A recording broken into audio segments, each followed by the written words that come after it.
नमस्कार। रस के 9 भेदों में छठवां भेद भयानक रस मैं आपको समझाने जा रही हूँ। सुनिएगा, समझ में आएगा तो लाइक शेयर अवश्य कीजिएगा। आइए समझते हैं भयानक रस क्या होता है। हिंदी साहित्य के प्रमुख रसों में से भयानक रस एक रस है।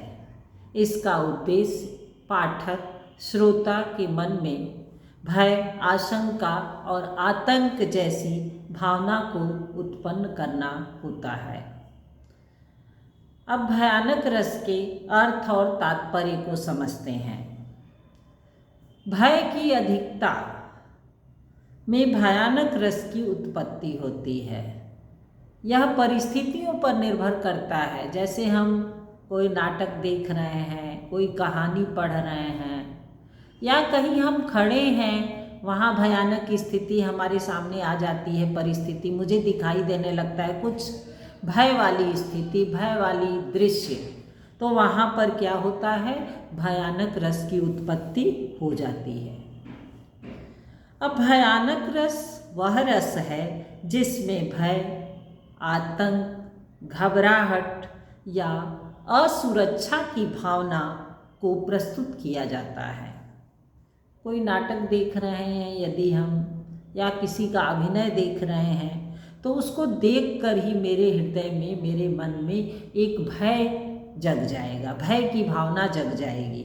वही भावना क्या होगी, भयानक रस होगा।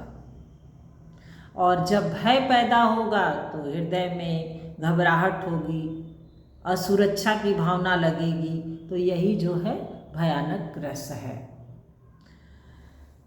अब आप फिर से समझिए इसको। यह परिस्थिति के माध्यम से, यह जो भयानक रस है वह परिस्थिति के माध्यम से पाठक या दर्शक के मन में भय का संचार होता रहता है।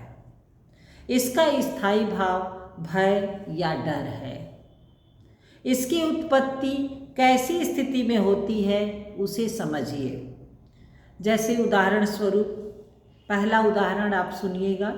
कोई भयानक दृश्य दिखे या अत्यधिक खतरनाक घटना दिखे या मृत्यु का सामना करना हो या भयावह जानवर या राक्षस का वर्णन पढ़ने को, देखने को मिले, वहाँ पर क्या होगा, भयानक रस की उत्पत्ति हो जाएगी।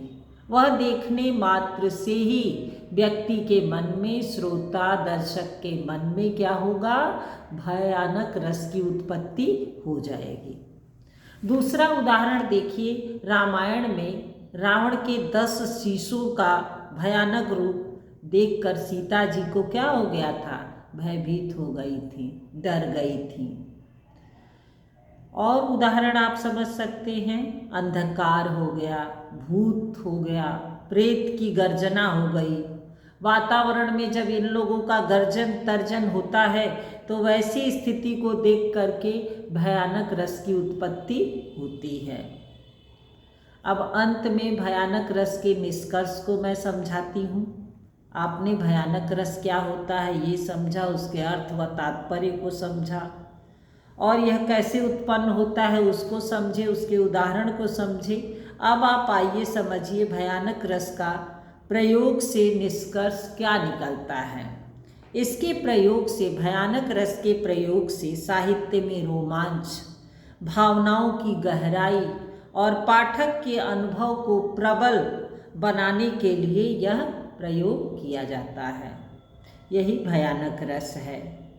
भयानक रस का आप इस परिभाषा यदि लिखना होगा तो परिभाषा में आप केवल 2 पंक्ति लिख सकते हैं। भय की अधिकता में ही भयानक रस की उत्पत्ति होती है।